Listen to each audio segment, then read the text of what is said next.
Tidak ada manusia yang bisa berkembang dengan baik tanpa memiliki kesempatan berhubungan dan bekerja sama dengan manusia lainnya.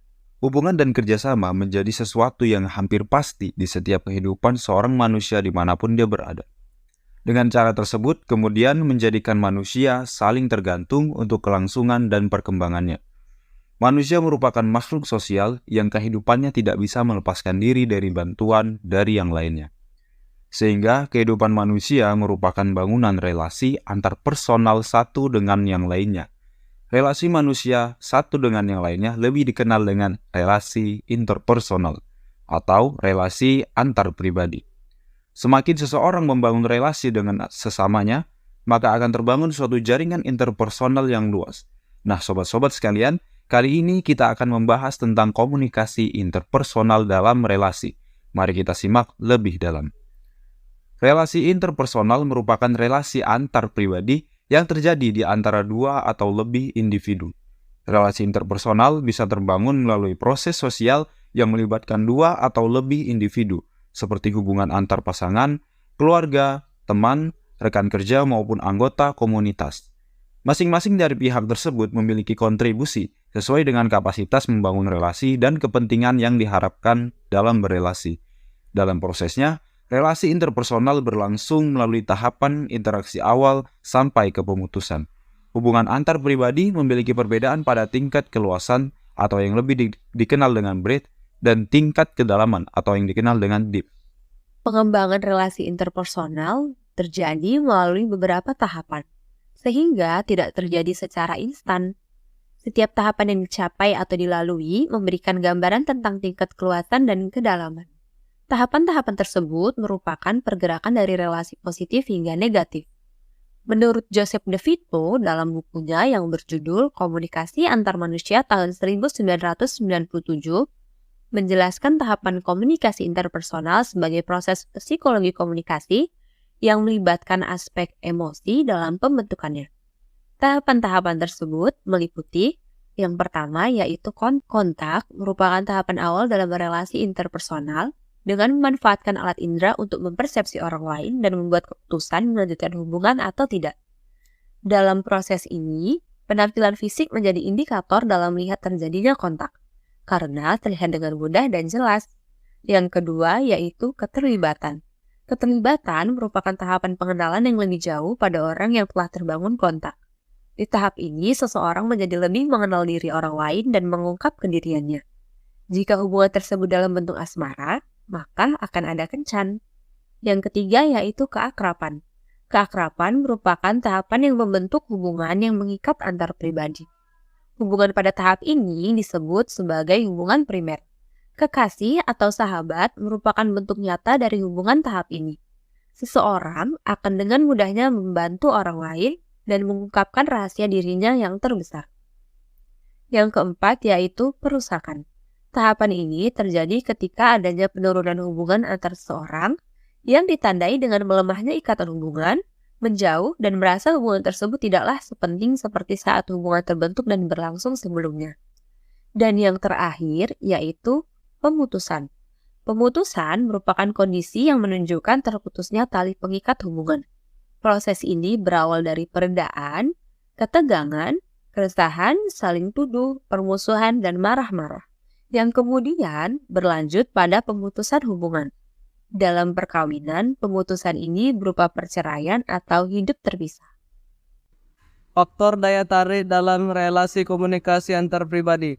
Salah satu variabel paling penting dan paling banyak ditelah dalam relasi interpersonal adalah daya tarik atau attraction.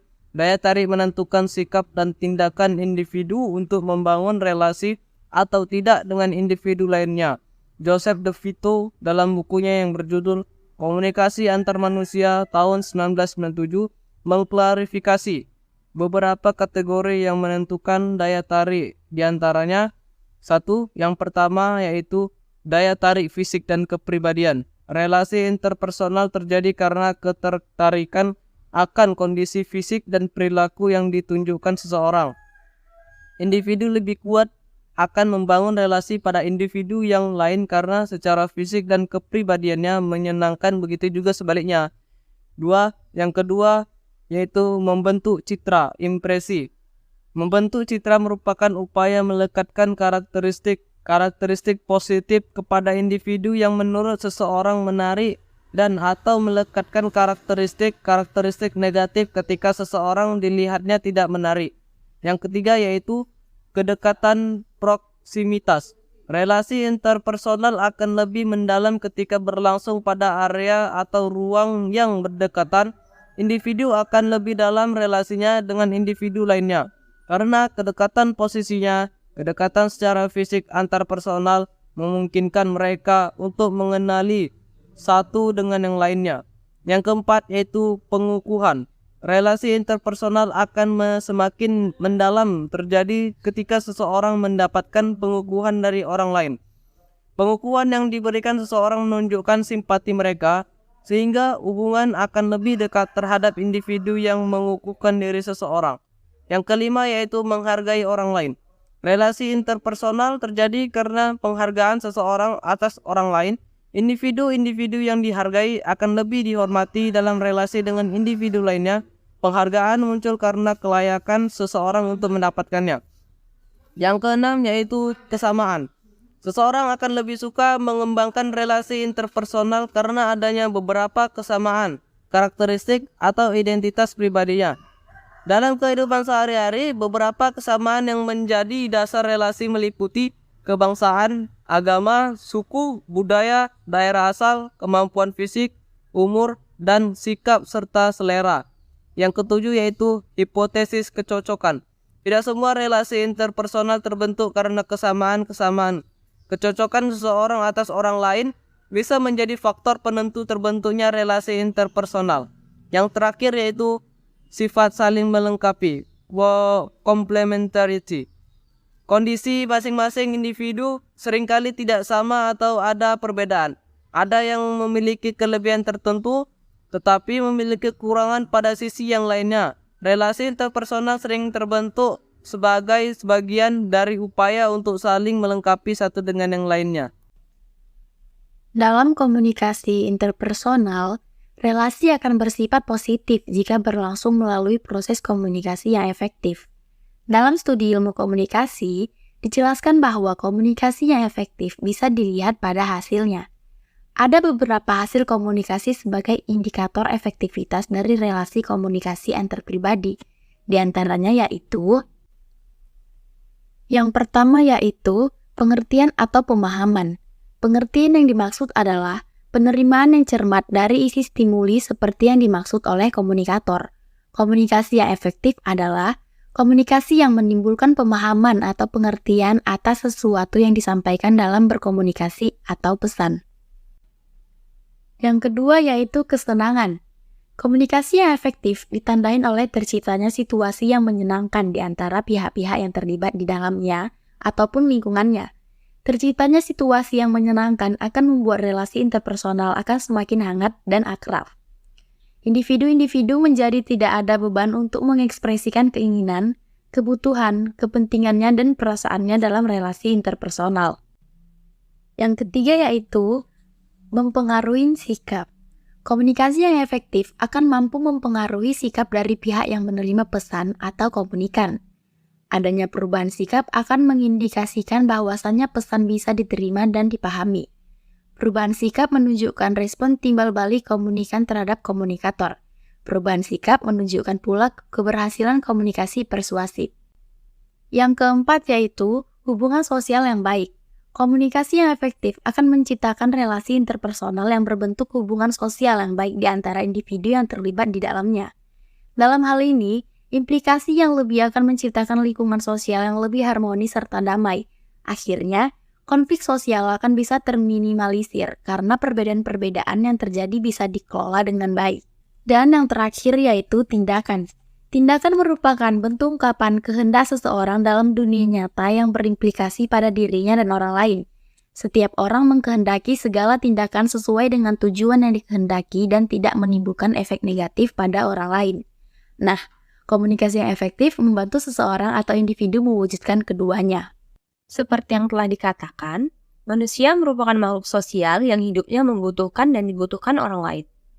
Relasi interpersonal menjadi sarana bagi terciptanya kondisi hubungan timbal balik untuk pemenuhan kebutuhan manusia dalam lingkungan sosialnya. William Scott merinci kebutuhan-kebutuhan sosial dan psikologi manusia dalam kehidupan sosialnya dalam 3 jenis, yakni yang pertama, kebutuhan untuk menumbuhkan dan mempertahankan hubungan yang memuaskan dengan orang lain dalam hal interaksi dan asosiasi. Yang kedua, pengendalian dan kekuasaan. Dan yang ketiga, cinta serta rasa kasih sayang. Kepribadian merupakan aspek psikologi yang sangat penting dimiliki oleh individu. Pembentukan kepribadian seseorang dilakukan melalui proses relasi interpersonal dengan individu yang lain. Relasi yang ada terbangun melalui proses komunikasi dengan pihak lain. Tanpa ada komunikasi yang efektif, pembentukan kepribadian seseorang akan gagal. Oleh karenanya, komunikasi yang tercipta dalam relasi interpersonal membantu pertumbuhan kepribadian seseorang. Melalui komunikasi dalam relasi interpersonal, seseorang akan menemukan jati dirinya, mengembangkan konsep diri, dan mampu mereposisi di lingkungan sekitarnya. Dinamika inilah yang menjadi aspek utama psikologi komunikasi dalam relasi interpersonal. Relasi interpersonal merupakan realitas sosial yang telah membangun dinamika kehidupan manusia menjadi lebih berwarna atau kompleks. Ada banyak kepentingan yang menyertai proses relasi interpersonal, baik kepentingan pihak-pihak yang mengembangkan relasi maupun orang lain di sekitarnya. Tidak semua relasi interpersonal berkembang dengan baik. Banyak faktor yang mempengaruhi kualitas relasinya. Ada tahapan-tahapan yang harus dilalui agar relasi interpersonal mencapai kualitas yang tinggi. Kedua belah pihak yang terlibat dalam pengembangan relasi sangat menentukan tercapainya kualitas relasi. Keduanya memiliki peranan penting dalam pengembangan relasi interpersonal, menjadi lebih bermakna bagi pihak yang terlibat dan orang lain di sekitarnya. Mungkin itu saja yang bisa kami sampaikan. Semoga bermanfaat.